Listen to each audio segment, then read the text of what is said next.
HTET को लेकर ये सारे बच्चे यहाँ इकट्ठे हुए हैं। पेपर में इतनी सारी मिसप्रिंटिंग थी, उसके अलावा आंसर की आई तो आंसर की में भी बहुत सारी गलतियां थी, आंसर की रिवाइज की, उसके बाद भी कोई सॉल्यूशन नहीं हुआ। अब भी बहुत सारे क्वेश्चन गलत हैं। जो आंसर रिजल्ट अभी निकाला गया है वो भी उस गलत आंसर की बेस्ड ही है, अभी पूरी तरह से सही नहीं है। बच्चों ने ऑब्जेक्शन लगाए हैं। पहले बच्चा पैसे दे रहा है उस एग्जाम के देने के लिए, फिर वो पेपर दे रहा है अपना ही आंसर सही करवाने के लिए। अब वो पेपर दे रहा है कि जो मैंने सही किया है वो भी चेक करेगा तो भी उसको पैसे देने पड़ रहे हैं।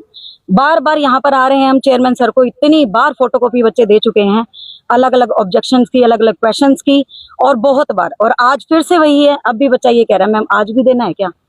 तो कितनी बड़ी प्रॉब्लम है ये। इतने सारे, और ये इतने सारे नहीं है, और भी बहुत सारे हैं जो आज घर पर हैं, किसी ना किसी रीजन से नहीं आ पाए हैं।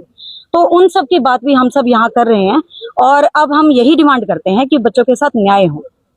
आज जो आपका रिजल्ट है, जहां 2 आंसर ठीक है तो मानो ना उनको सही, क्यों एक क्वेश्चन को सही करके दूसरे बच्चे के साथ आपने अन्याय कर दिया, जबकि गलत वो भी नहीं है।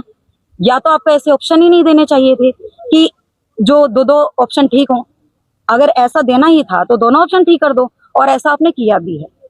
कई क्वेश्चंस में आपने 2-2 क्वेश्चंस को सही माना है, तो फिर अब क्यों ये इतने सारे बच्चे एक एक नंबर की वजह से बैठे हैं? आप कह रहे हैं रिजल्ट इतना अच्छा है, इतना अच्छा है, थोड़ा सा और अच्छा हो जाता। जो एक बार आप फिर से, जो स्टूडेंट डेली आ रहे थे आपके पास, एक बार बस उनकी तरफ अगर आपने देख लिया होता तो ये रिजल्ट आपका और ज्यादा अच्छा होता। स्टार्टिंग से ही गड़बड़ी चल रही थी। 2025 का एस्टेट जो है 2026 में लिया जा रहा है, और उसमें भी बच्चों को इतना परेशान किया गया, डेट पे डेट। और जब एग्जाम हुआ तो बहुत सारी ब्लंडर मिस्टेक्स हमें देखने को मिली। पेपर के ऊपर सील नहीं थी, पेपर में जो है क्वेश्चनिंग जो होती है वो ऊपर नीचे हो रखी थी।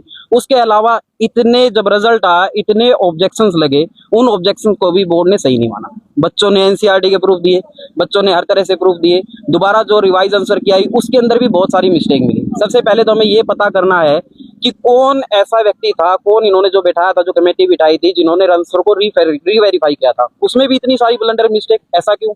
और फिर कह रहे हैं कि ओएमआर सीट अगर आपको चाहिए तो 100 रुपए देने पड़ेंगे।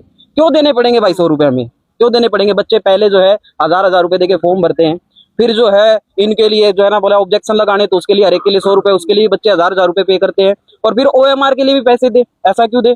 अब मान लो पीजीटी केमिस्ट्री है या पीजीटी फिजिक्स है, इनमें इतनी ब्लंडर मिस्टेक्स हैं जिसकी कोई हद नहीं है। प्रूफ है बच्चों के पास, लेकिन बोर्ड है कि मानने को तैयार ही नहीं है। बच्चों की बात ही नहीं सुनी जा रही है। कहाँ जाएंगे ये बच्चे? पीजीटी फिजिकल में भी है, पीजीटी फिजिक्स हर पेपर में है सर, हर पेपर में, हर पेपर में प्रॉब्लम है जी। कौन सुनेगा?